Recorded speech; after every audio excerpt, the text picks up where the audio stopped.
Bitcoin and the vices of crypto. And it illustrates the wisdom of Satoshi. So if we go back to first principles, the entire Bitcoin movement got started because of a loss of faith in the currency and a loss of faith in banks. And so this has gone on since time immemorial. Banking crisis that froze customers' funds, and currency crisis that collapsed their purchasing power. And Bitcoin was created as a currency that couldn't be debased, running on an open network so you could be your own bank. And the principle is, if you're your own bank and no one has discretion to debase the currency, then you're not going to wake up one morning and find out that your funds have been seized and they've been devalued to zero. Crypto and the entire movement is almost like the reinvention of fiat currency and fractional reserve banking, but instead of it being in a regulated environment, it's just in an unregulated environment. So ironically, we saw the same human behaviors here. A human being creates a wildcat bank, unregulated. Then a human being creates their own currency, like the FTT token. Then they issue a bunch of it. Then they start to, the currency collapses, the bank freezes its assets. People who had trusted the bank lose their assets. People who had trusted the currency lose their purchasing power. And so this is a teachable moment, because the solution is don't put your value in currencies that are controlled by human beings. You can't trust the CEO, you can't trust a company, and you can't trust a custodian. And if there's a counterparty, it's credit, it's not money. And Bitcoin is nobody's liability. There is no counterparty. Anyone that joins the network is their own banker. The reason it's money is because no human being or no organization has discretion over it. So, and if anything, all of the Bitcoin memes have come back to life. Not your keys, not your coins. It's constant. And don't trust, verify.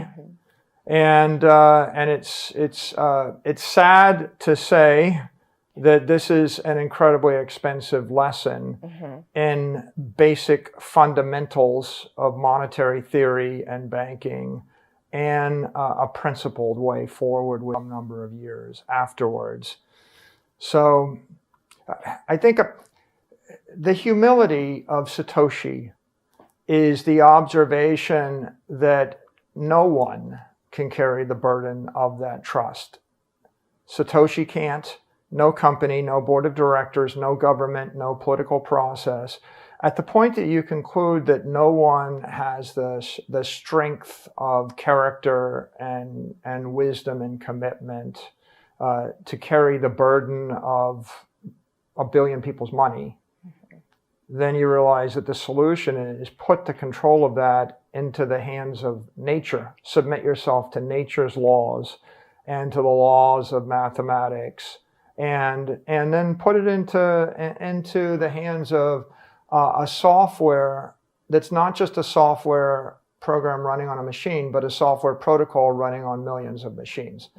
And so if you can create a fair, equitable, trustworthy, rational software protocol, if you can release it as a virus to millions of machines and hundreds of millions of people, you have a chance. You have an opportunity. It may work. And Bitcoin is the first example of a... Satoshi said something, very seminal at the very beginning of this entire movement. The root cause of all these collapses is the trust that is required, and that trust has been betrayed over and over and over again. The FTX collapse isn't the first collapse of a bank. It won't be the last collapse of the bank. And until human beings develop the humility to realize that trusting the bank and trusting a fiat currency was the mistake in the first place, then they won't transcend and evolve beyond this situation. You know, a lot of Bitcoiners were sounding the alarm about these tokens and exchanges. So where did we fall short, and why couldn't we prevent this? I think the Bitcoiners have had a very clear vision, and that's because they move forward in a principled fashion. And if you didn't buy the altcoins, if you didn't put your money in a crypto exchange, then you didn't fall short. You did the best you could do for yourself, for your family, for your friends, for your followers. There's been a never-ending, transparent protocol, and I would say that we can look at it as, well, we failed because we didn't convince everybody in the crypto world to adopt Bitcoin. But you can also look at it as we succeeded because we got the most number of people and the most amount of money to adopt Bitcoin.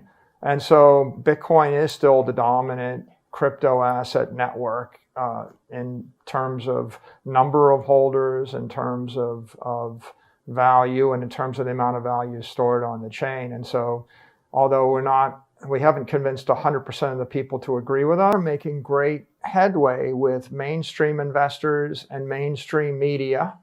And we're also making great headway with the crypto bros and all the crypto degens, everyone that said, I got to trade this altcoin, or I got to trade on that, or I need leverage, and they made fun of the Bitcoin maximalist and the ones that want to self-custody. And I think that now you won't find anybody in the crypto industry that would make fun of Bitcoin's principled approach. Right.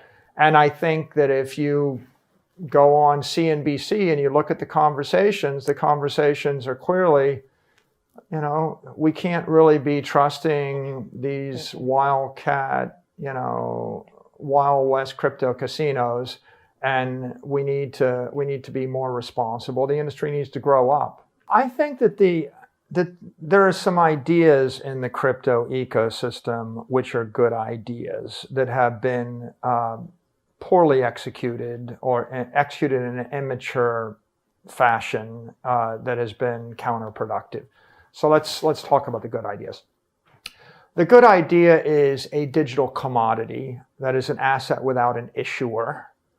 Bitcoin is the greatest execution of the idea of a digital commodity because it is not just a commodity, it's a scarcity. It's an asset without an issuer that's absolutely capped. The second, and it has a role, right, as a long-term store of value or as a base layer for the digital economy or the entire world economy in the future. There's a second good idea.